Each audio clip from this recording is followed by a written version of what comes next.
I went to Kailua Recreation Center. Met with some old people, told them some stories, they told me stories, had some warm coffee, said my goodbyes, walked out to my car. I'm unlocking my car, and this old man comes walking up to me. Oh, Mr. Jeff! Mr. Jeff! Oh, please, can I speak to you a moment?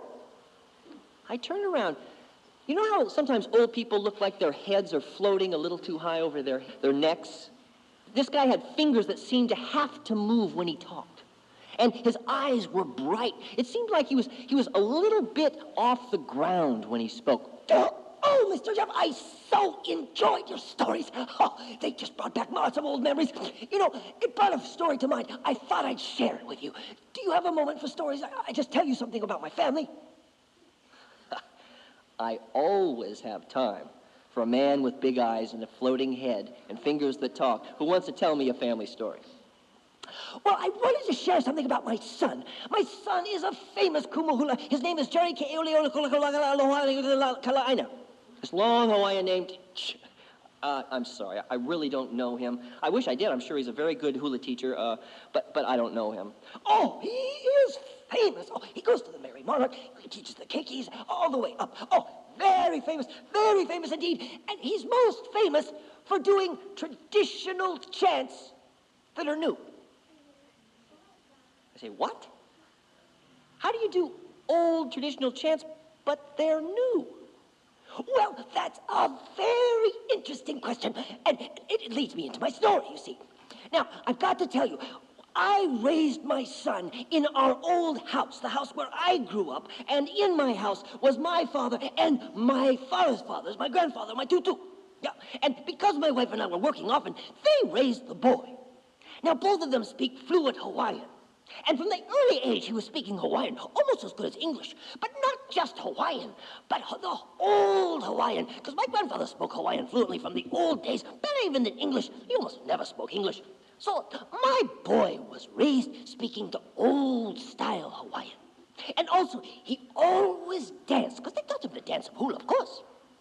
Well, what happened to him? We was cleaning up the basement. Now, the house is built on a big hill. And because it's on the hill with a beautiful view, they built first a foundation out of lava rock, and then the house on top of that. It makes a nice little basement. We was cleaning up in the basement one day. As we was cleaning, I looked up at what's the floor, yeah? The floor of the house. And I saw that there was all kinds of burned marks on the top of our ceiling. I said, son, look up there. It's all dark. What, you been burning trash in the basement of your house? I thought it was a joke, huh? I thought it funny, but he looked at me, he says, what? I have not told you, Daddy. I said, what, son? What? What? Tell me what? You do not know how come it's a black ceiling up there? No. Oh, Daddy. He sat down to tell me this story. He says, Daddy, 2 or 3 times a year, when the Kona winds blow, I get this burning feeling behind my ears. When I get that feeling, I know something is happening. I know that Madame Pele is coming to pay me a visit. On that night, after the kids and my wife go to bed, I bring into the basement all the fans in my house.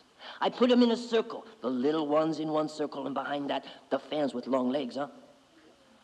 I open the doors in the basement towards Kona, and I wait, because I know she is coming.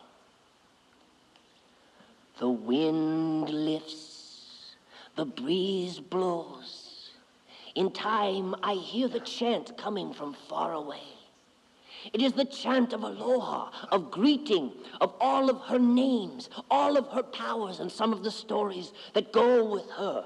Pele is coming to pay me a visit.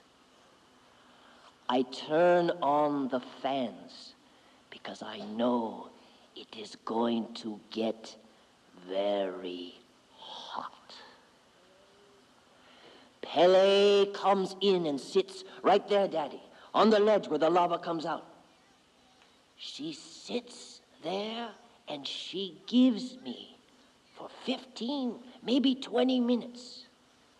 The chants that she wants me to put to hula and present to the world. Chants that are always in the old style, but are new and always praising her.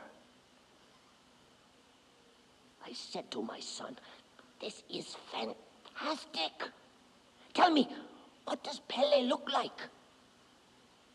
Oh, Daddy, she's a big woman. Big, maybe 7 feet tall. When she comes in the door, she gotta bend a little. Wild black hair flowing out on all sides. Strong face, Polynesian face, beautiful to see. And eyes that sink light to the dead of night. And in the middle of the eyes, the red glow. She tells me all this, Daddy, and I concentrate all of my attention as things get hotter and hotter and hotter.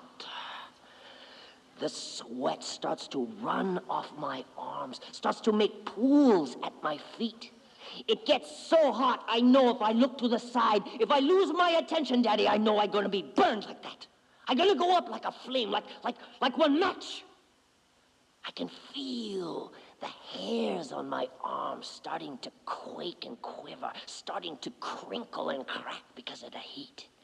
One time I looked down at my fingers. It was not sweat, but green ooze, pus, dripping from my fingers. I concentrate all of my attention on what she's saying. When finally she is done, she stands, says farewell, aloha. I chant a farewell to her. She is gone and I fall. I collapse. I am spent.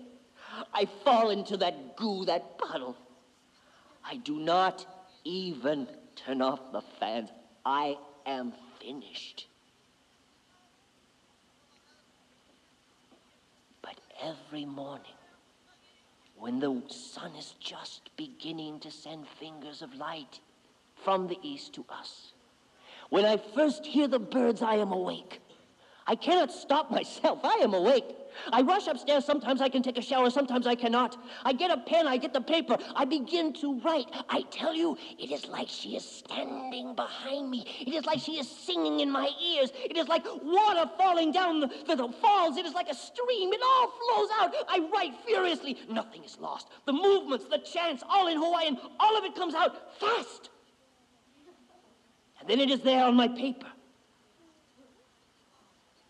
I work with my halau, with my best dancers for a year, sometimes 2 years, to get the movements, the chant, the mele, all of it together, the costuming, everything together. It is those that I take to the Merry Monarch, and it is those hulas that I am famous for.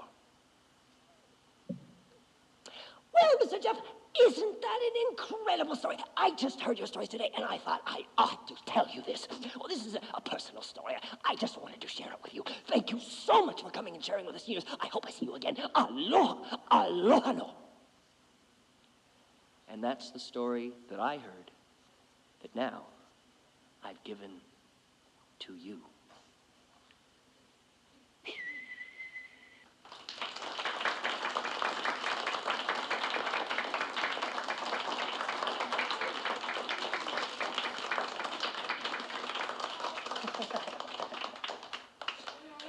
Wow, man.